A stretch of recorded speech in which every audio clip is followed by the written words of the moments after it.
Hello again. It is Friday, May 20th. Welcome back to GPS Live. This week, I am not joined by Jonathan Singer. He's feeling a little under the weather, so we've got a sub in for him, though no less than Jonathan Singer, I would say. So I'm Tristan Morris from GuidePoint, and joining me today is Drew Schmitt, one of our principal threat research analysts, right? Is that the official title? Yeah, that's about right. That's somewhere close to that. Drew is on our GRIT team, GuidePoint Research and Intelligence team. He's on GRIT. So he's one of our threat analysts and researchers. And I'm super excited that he was able to join me today to do GPS Live and fill in for Jonathan. How you doing today, Drew? Doing good, man. Doing good. It's Friday, sun shining, which is nice. Seems like we've had like 6 inches of rain here in the last couple of weeks, so it's just been like, nice change of pace to get some sun. But all things are good, man. That's awesome. That's good to hear. Yeah, man. So I'll actually just because Jonathan's done this a couple times, I feel like anyone who's watched this before might know him a little bit better. A little bit about yourself. How long you been at GuidePoint, and what's your main work involved, just so people kind of know who you are. Yeah, so like you mentioned, I'm on the GuidePoint Research Intelligence team, what we call GRIT. I've been at GuidePoint now for a little over a year and a half, and really where I focus on is malware reverse engineering, doing that threat research, as well as really running the operations of our threat intelligence team overall for campaigns, what we're doing with other research for ransomware specifically. So I kind of dabble in a lot of that, but my specialty is more on the reverse engineering side. Okay, awesome. Reverse engineering, that's actually really cool because I think we got some fun stories that we might cover today that you'll have some pretty good opinions on. And I know from personal conversations with you and work conversations that some of the stories you're going to have some pretty cool opinions on. So do you want to go ahead and just dive into it? Yeah, let's jump in, man. All right, cool. Why my mouse for some reason is deciding that it just wants to skip 1 2-inch section of my screen, and that 2-inch section of the screen happens to be the buttons that I need to push. So that's fun. So our first story for today, a little bit of malware research that I found kind of particularly interesting. Jonathan and I, we talk about stuff like this once in a while on the show, some interesting things that we find. So this one's a new iPhone malware that some researchers devised that's able to run even if the phone is off. And technically, even if the battery is dead, this malware is still able to run in the background, which is kind of scary, kind of crazy. But this is like even while it's within the realm of security research, the reason this is important, I think, to look at and talk about is something that Jonathan and I talk about all the time, is the idea of like always being aware of what could be possible with your users' devices, because we live in this very bring your own device style culture now, right? Like, when was the last time you had like a company phone? Right. Yeah.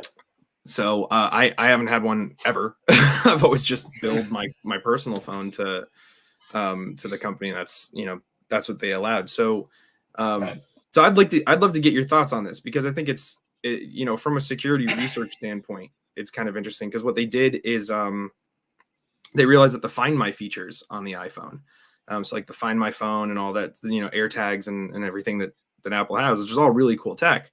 They found out that the hardware inside the phone that operates those features has a low power mode, so that even if the phone is off or the battery is dead, you can still unlock your car or use your credit card or whatever the things that are like tied to the phone.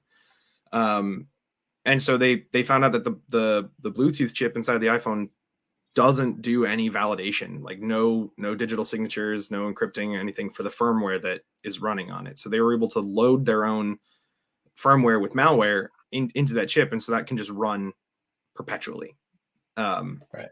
So like, what would this, from like, do you have any kind of opinions, thoughts on like what this means for for how people should be handling this kind of device inside their environment or anything? Yeah, I mean, I think from from the perspective of the average individual, I don't see this being a vector that's going to be used on a regular basis. But what I do like about this kind of research is really the use of the imagination aspect. Yeah. Really pushing the limit on what's possible, and I think that brings some awareness, especially when we're talking about things like mobile phones and other really just technology in general. Like technology moves so fast and it makes so many improvements. I mean, we're talking about a feature that allows you to still find your iPhone when it's, quote unquote, battery is dead or it's off. Like that's a really cool feature from a usability perspective because, who hasn't accidentally dropped something that they just didn't know about? But then when you apply the imagination aspect of that and really start thinking outside the box, you start finding some of these things that really nobody really knew about. And I think that that's what helps push security further to try to keep up with the speed of technology.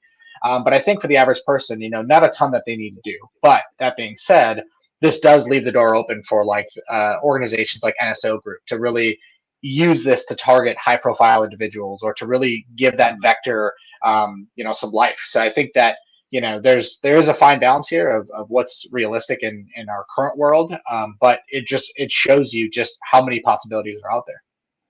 Yeah, I think it's interesting too. Like something that Jonathan and I has come up a couple times in over the last few weeks in streams is, and this is I know something that's important to you too, because when I joined the company, one of the first things we were working on was stuff around this, but changes that have been made recently to recommendations on like supply chain validation, right, and third party risk.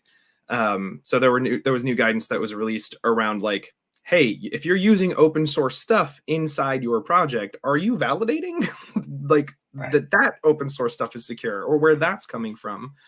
And some of the first stuff that we worked on together was stuff like SolarWinds and Log4j and these kind of supply chain adjacent and like really drawing attention to supply chain issues, attacks and vulnerabilities that were going on. And one of the things that they point out, and this is an Ars Technica article, I should point out, that's where we found this story, is that it seemed like the researchers were saying that the low power module features of this seem to have really been implemented really fully focused on the idea of usability and not on security, right? It's a cool feature, and it technically is a feature that adds to the security of the device. Like if I were a company and I had allowed a user to put sensitive information on their phone and that phone gets lost, it's awesome that it can be found like just by clicking a button. But because it was implemented, it seems to have been implemented, I don't want to like make accusations, right? It seems to have been implemented much more focused on that usability aspect than on keeping that secure. It just opened up this door that now will need to go be fixed, right? Like, and it'll be interesting to see how Apple's going to handle that. Like, how do you change the fact that there is no like firmware validation at the Bluetooth chip level? Like, what other kind of major architectural changes is that going to require to how they do things? Right. Yeah, and that's why I really think of this as that imagination aspect. I mean, security is really being thought of a lot more now in the development process and the creation process of different products. But there's still that imagination aspect that you really need to bring to the table to really even consider wild things like this. And I think that as we go, in time, things will get better. But this is just a great example of applying that out of the box thinking to find something that nobody really ever thought about before. Yep. Yeah. So before we jump off this one, two really important things to note. The researchers who devised this did say that Apple engineers reviewed their findings in their paper before it was published, but did not provide any comment on it. But also very important to note that this isn't like a widespread thing that necessarily you need to be worried about. Like if you're watching this, and don't be thinking that you need to go like rip every iPhone out of your mobile device management right now, because it does require the phone to be jailbroken. But I think, it's important to note that like, this is stage one. You mentioned NSO, right? Like the large scale groups, if a group of researchers was able to discover this, a small scale group of researchers was able to discover this, there's no way that larger organizations and larger teams have not already thought of and looked at something like this, or are going to now that this is out. And they'll find a way to do it without requiring jailbreak. So keep it in the back of your mind. with that, I'm really excited to talk about this next story because it is a follow-on from one that Jonathan and I talked about last week. But you, just before we jumped on here, brought some really interesting context to it.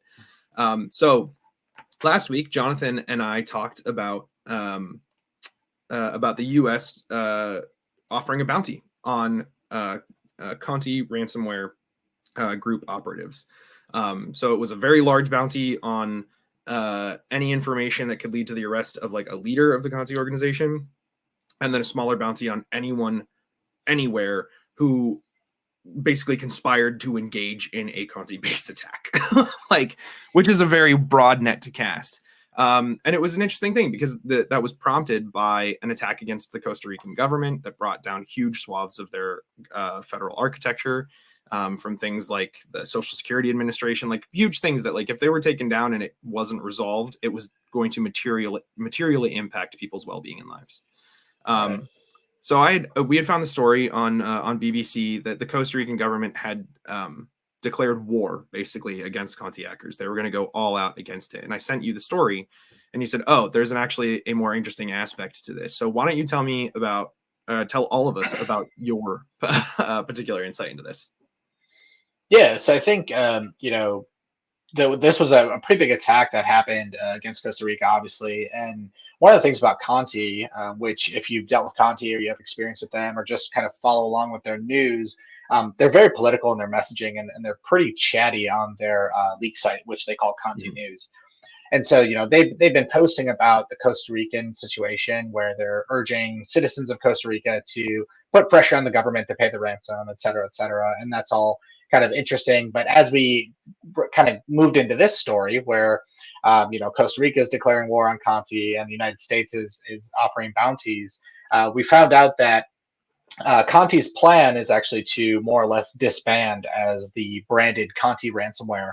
And the major players within Conti are going to start kind of branching out into smaller groups and participating in their operations. So other ransomware groups like Alpha or Hive are going to be, they're going to have much more participation from major actors within Conti, but they're not going to be called Conti anymore, at least on the front end.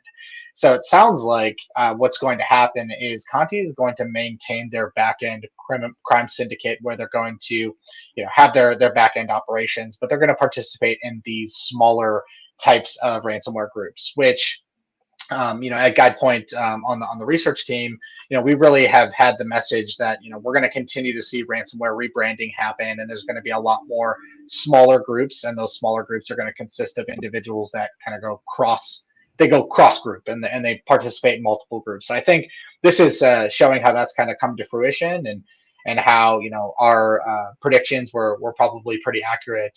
But yeah, that's what's kind of going on with Conti right now, which is a pretty interesting move overall. Yeah, and I think I think it's interesting, like the timing of it. I think from a surface level, you could look at this and say like, okay, well, they perform this high profile attack, and then suddenly there are huge bounties put out specifically towards them, and then they suddenly break up. And it's like, okay, well, they're breaking up in response to that. But I think an interesting aspect of this story that you sent me a Bleeping Computer article about it.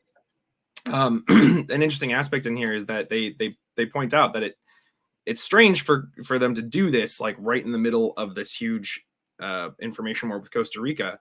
And I'm going to say that's a direct quote from the Bleeping Computer article because it was just put so succinctly: information war with Costa Rica. But their source tells them that that attack, this huge public attack that they did against Costa Rica, was actually just it was all just smoke and mirrors to look like they still had live operations going, while everyone kind of migrated out to their own thing and they started shutting down key pieces of their back-end infrastructure to allow that migration to happen.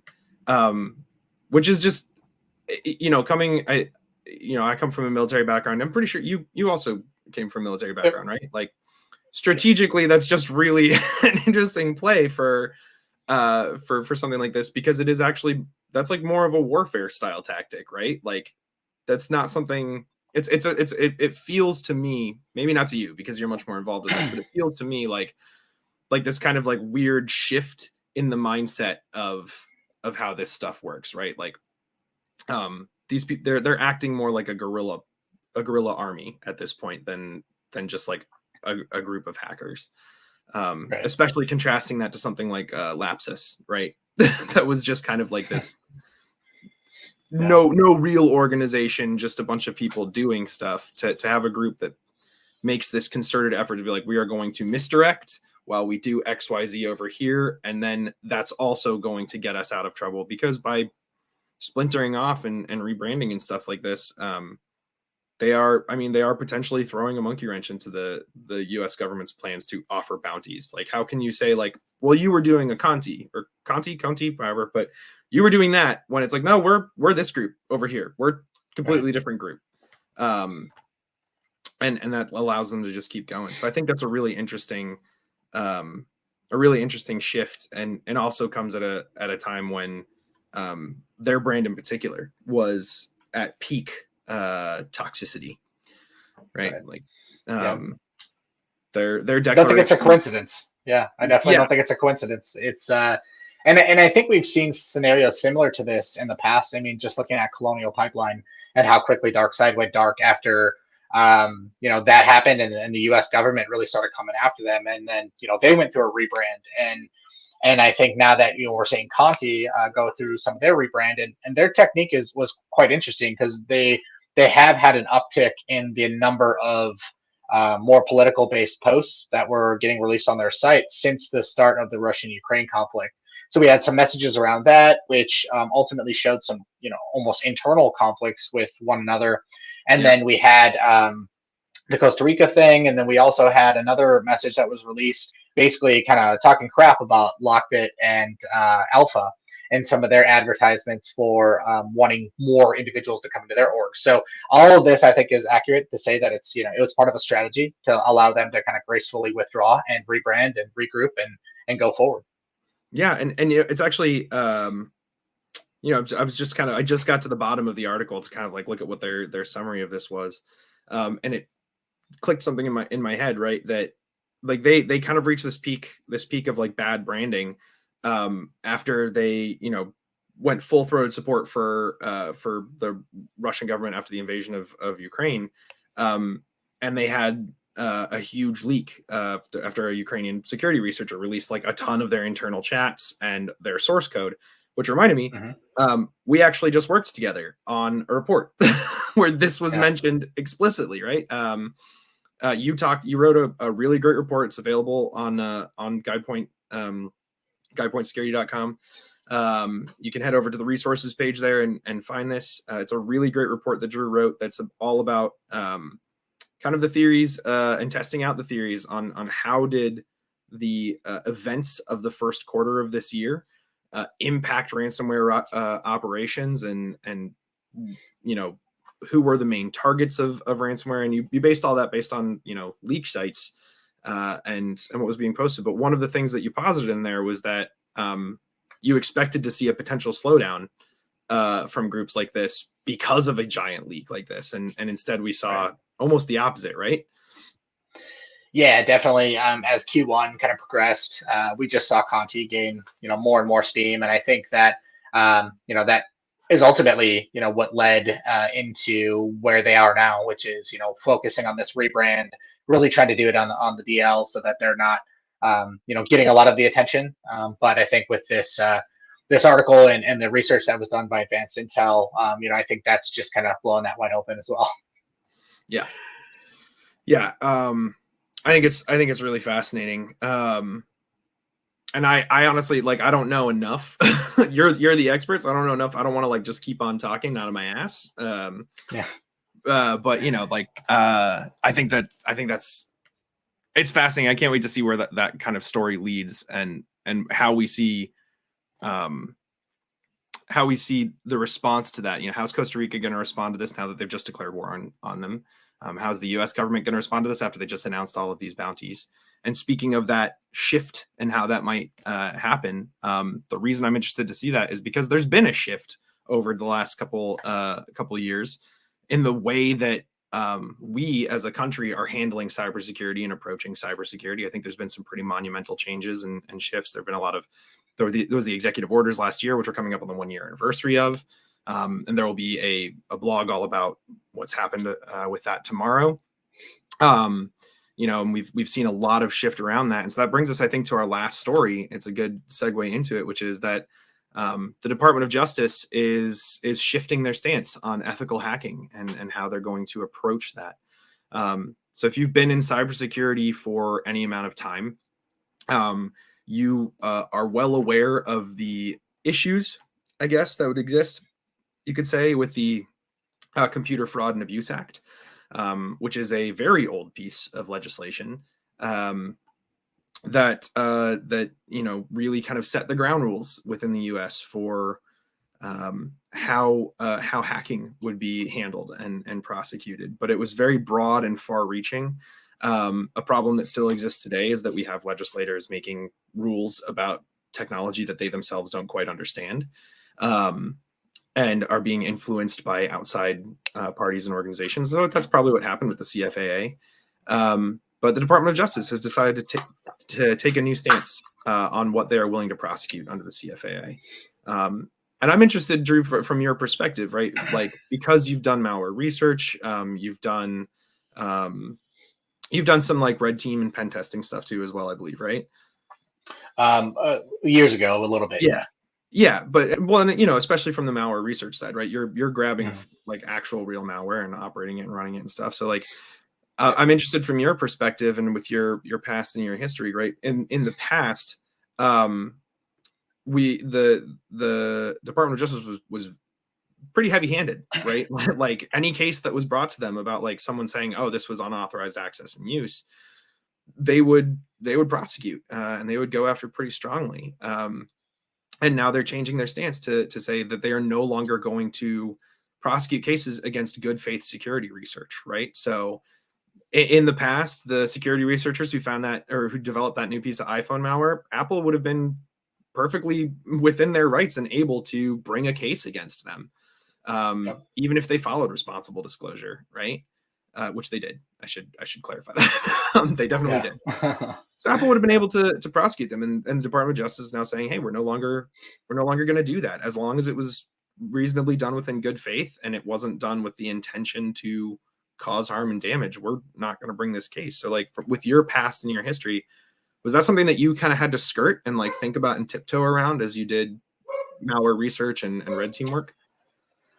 I mean, I think it's something that always ends up being on your mind. And I mean, you go into any Twitter conversation or any Reddit conversation where, people are asking for advice on disclosing things or doing some of this research. And the top comment is usually something like, make sure you have a good lawyer, or, make sure you're approaching this with the right anonymity just to protect yourself. And I think this is a really good step towards moving towards supporting security researchers. I mean, I think with the number of vulnerabilities that we've uncovered in 2022 alone, and in years past, especially with the focus of supply chain, I think that there's just a lot of opportunity to collectively allow security researchers to play a much larger role in that.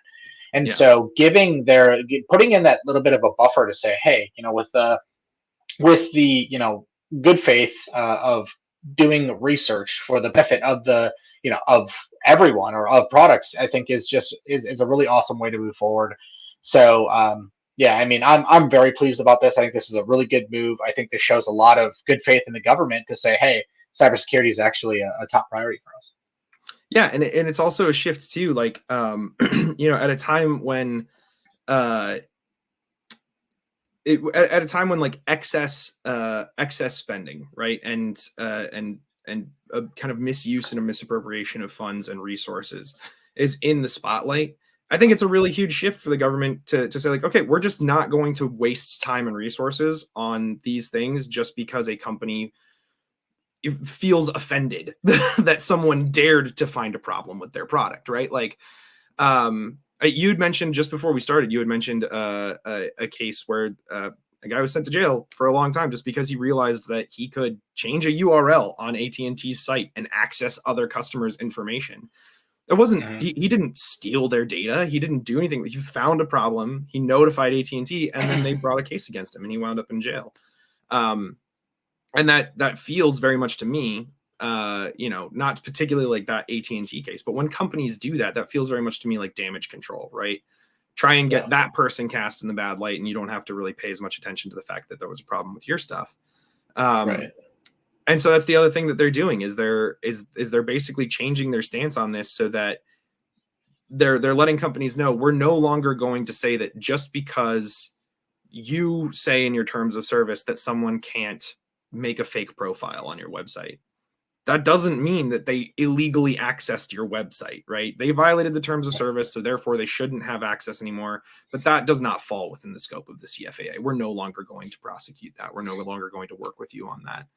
And it's a huge step forward. I think advocates of change in this area have been vocal for a very long time, particularly, the case of Aaron Swartz, who a case was brought against him over the fact that he downloaded a bunch of information, some of which was readily accessible and should have been, there shouldn't have been a problem with, but it was the way that he went about it.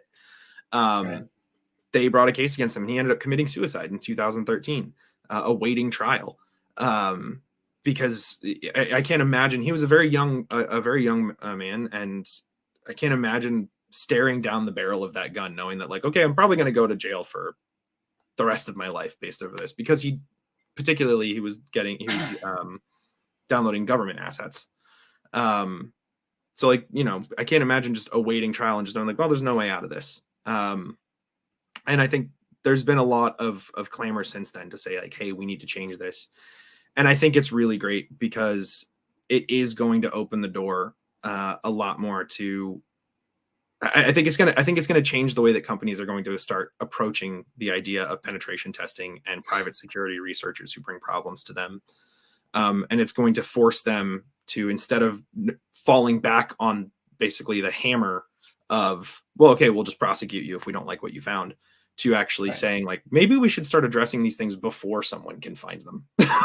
And getting out there in front of that. And I also think that, one of the things that really kind of resonates the most about this for me is, a lot of these people that find these things or, have in the past turned to more, criminality. They're just really smart and curious people.